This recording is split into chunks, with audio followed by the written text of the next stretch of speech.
In the shadows of human depravity, where truth often proves stranger than fiction, lies a collection of stories that blur the lines between fables and felonies. Welcome to another episode of Fables and Felonies, where we delve deep into the darkest corners of criminal history, unraveling tales that seem too bizarre to be true, yet are painfully real. Today's story begins in the quaint town of Millbrook, where the distinction between myth and murder became increasingly unclear during the winter of 2024. The local library, a Victorian-era building that had stood for over a century, housed more than just books. It harbored secrets that would soon shock the entire community. Sarah Matthews, the head librarian for 23 years, was known for her meticulous organization and dedication to preserving local history. What people didn't know was that beneath her perfectly pressed cardigans and wire-rimmed glasses lay a web of deception that would eventually unravel in the most unexpected way. The library's basement, a maze of towering shelves and climate-controlled rooms, contained rare manuscripts and historical documents dating back to the town's founding in 1847. But hidden behind a false wall, investigators would later discover something far more sinister: a carefully cataloged collection of evidence from unsolved crimes spanning 5 decades. Each item was labeled with precise dates, locations, and notes written in Sarah's unmistakable handwriting. Police reports that had mysteriously disappeared over the years, personal effects from victims that had never been recovered, newspaper clippings that detailed investigations gone cold, all meticulously preserved, as if curated by someone who understood both the value of historical preservation and the dark allure of criminal mysteries. But Sarah wasn't just an archivist of crime, she was its author.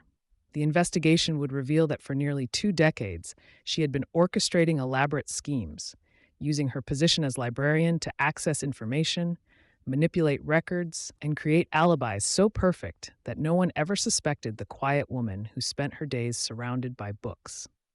Her methodology was as systematic as her filing system.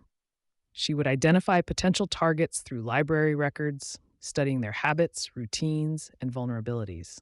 The library's computer system became her surveillance tool, tracking when people checked out books, what they read, and most importantly, what they revealed about themselves through their literary choices. The break in the case came when a young detective, fresh out of training, noticed something peculiar about the library's late fees. Certain patrons who had supposedly accrued substantial fines coincided with unsolved disappearances in the area. It was a pattern so subtle that it had gone unnoticed for years, hidden in plain sight among thousands of ordinary transactions. As investigators dug deeper, they discovered that Sarah had created an intricate system of false identities, each one carefully constructed through manipulated library cards and forged documents. These phantom patrons would check out books that later became alibis, creating paper trails that led nowhere, while Sarah carried out her carefully planned crimes. The most chilling aspect of the case wasn't the crimes themselves, but the way Sarah documented everything. Each incident was recorded in leather-bound journals, written with the same careful attention to detail she used in cataloging library books.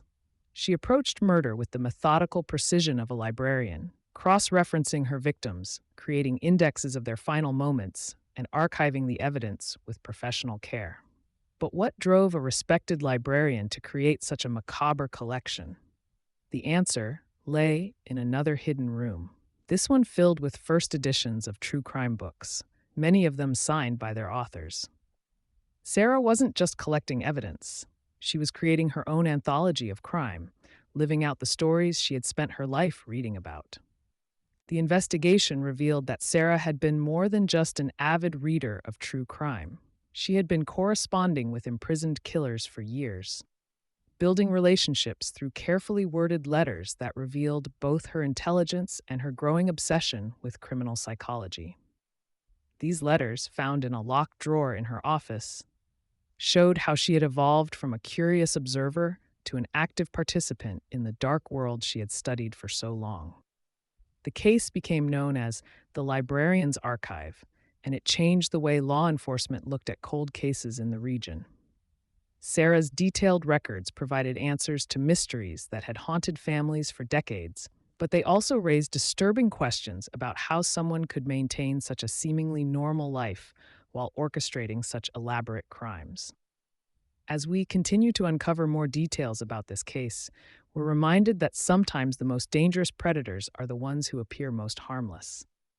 Sarah Matthews wasn't just filing away books, she was filing away secrets, creating her own twisted archive of human suffering, all while maintaining the facade of a helpful public servant.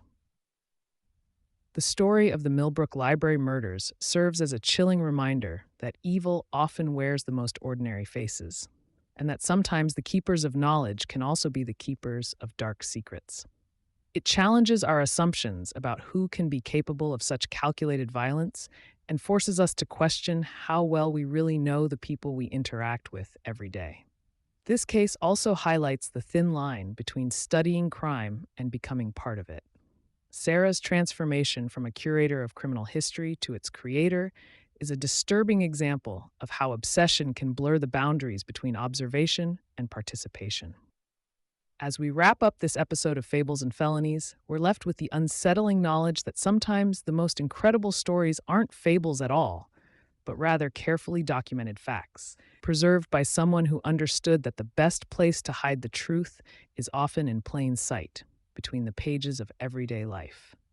Remember to subscribe to Fables and Felonies for more true crime stories that challenge the boundaries between reality and fiction, where we explore the darkest chapters of human nature and the thin line that separates ordinary people from extraordinary crimes. Until next time, keep watching, keep questioning, and remember, sometimes the most unbelievable stories are the ones that turn out to be true.